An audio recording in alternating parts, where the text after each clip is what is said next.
വിജയം അനിവാര്യമാണ്. സമനില അല്ലെങ്കിൽ നല്ല പോരാട്ടമായിരുന്നു എന്ന വാക്കുകളൊന്നും ഈ മത്സരത്തിലില്ല.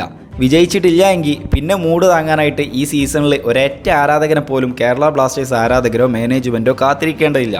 മുഹമ്മദൻ സെസി ഇപ്പോൾ ഒരു ഗതികെട്ട അവസ്ഥയിലൂടെയാണ് കടന്നു പോയിരിക്കുന്നത്. അതായത് കേരള ബ്ലാസ്റ്റേഴ്സിനേക്കാൾ തരം താഴ്ന്നുകൊണ്ടിരിക്കുന്ന ഒരു ക്ലബ്ബാണ്. സോ ഒന്ന് ആഞ്ഞു പിടിച്ച് കഴിഞ്ഞാൽ ചിലപ്പോൾ 6ാം സ്ഥാനത്തെങ്കിലും നമുക്ക് എത്താനായിട്ട് സാധിക്കും. പ്രതീക്ഷകളുണ്ട്. പ്ലേ ഓഫിലേക്കുള്ള സാധ്യതകൾ ഒരുപാടാണ്.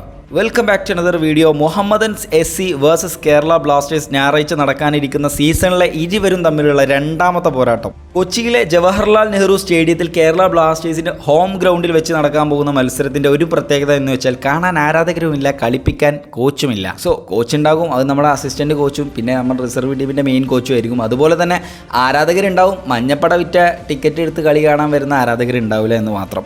എന്തായാലും 1-2 പേര് എന്തായാലും ഉണ്ടാവും ആ സ്റ്റേഡിയത്തിൽ, അത് ഉറപ്പായിട്ടുള്ളൊരു കാര്യമാണ്. ഇനി വേറൊരു കാര്യം പറഞ്ഞുതരാം. ഈ മത്സരം വിജയിച്ചു എന്ന് കരുതി ഞങ്ങൾ ആ ഒരു പ്രൊട്ടസ്റ്റ് ഒന്നും ഒരിക്കലും നിർത്താനായിട്ട് പോകുന്നില്ല. സോ മാനേജ്മെൻറ്റ് ഔട്ട് എന്ന വാക്ക് തന്നെ ഇപ്പോഴും പറഞ്ഞുകൊണ്ടിരിക്കും. മത്സരം വിജയിച്ചു എന്ന് കരുതി അതിൽ നിന്നൊരിക്കലും പിന്മാറൂല എന്നർത്ഥം. ഇനി ടേബിളിലെ ലാസ്റ്റ് നിൽക്കുന്ന ടീമാണ് മുഹമ്മദൻസ്. വെറും ഒരൊറ്റ മത്സരമാണ് ISL അവർ ജയിച്ചിട്ടുള്ളത്. സോ വിദേശ താരങ്ങൾക്ക് പോലും ഒരു താളം കണ്ടെത്താത്ത രീതിയിലാണ് അവർ പന്ത് തട്ടിക്കൊണ്ടിരിക്കുന്നത്. ഈ അവസരത്തിൽ സിമ്പിളായിട്ട് വിജയിക്കാനായിട്ട് സാധിക്കും. ഇതും വിജയിച്ചിട്ടില്ല എന്നുണ്ടെങ്കിൽ പിന്നെ ബ്ലാസ്റ്റേഴ്സിനെ ഇങ്ങനെ താങ്ങി നടക്കുന്നതിൻ്റെ അർത്ഥമില്ല. കാരണം അത്രക്കും ദയനീയകരമായിട്ടുള്ള ഒരു ടീമിനോട് പോലും വിജയിക്കാൻ പറ്റിയിട്ടില്ല എന്നുണ്ടെങ്കിൽ ഈ ടീമിനെ വല്ല ചവറ്റുകൊട്ടയിലേക്കും എറിയുന്നതാണ് നല്ലത്. പിന്നെ വേറൊരു കാര്യം, അവിടെ കൊൽക്കത്തയിൽ പോയിട്ട് ഒരു കളി കളിച്ചിട്ടുണ്ടായിരുന്നു നമ്മൾ. KBFC സത്യം പറയാലോ നല്ല രീതിയിൽ സ്ട്രഗിൾ ചെയ്തിട്ടുള്ള ഒരു മത്സരമായിരുന്നു അത്.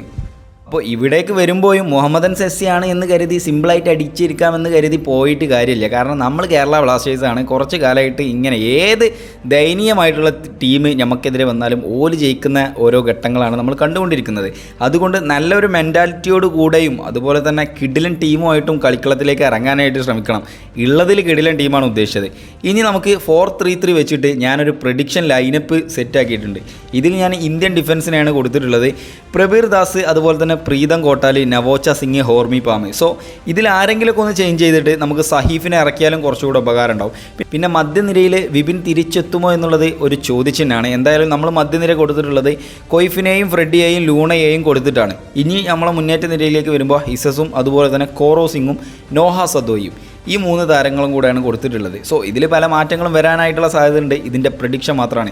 അപ്പോൾ സ്കോറും അതുപോലെ തന്നെ സ്കോഡും നിങ്ങൾ പ്രഡിക്ഷൻ ചെയ്യണമെന്നൊന്നുമില്ല, കാരണം നമുക്ക് വലിയ പ്രതീക്ഷയൊന്നുമില്ല.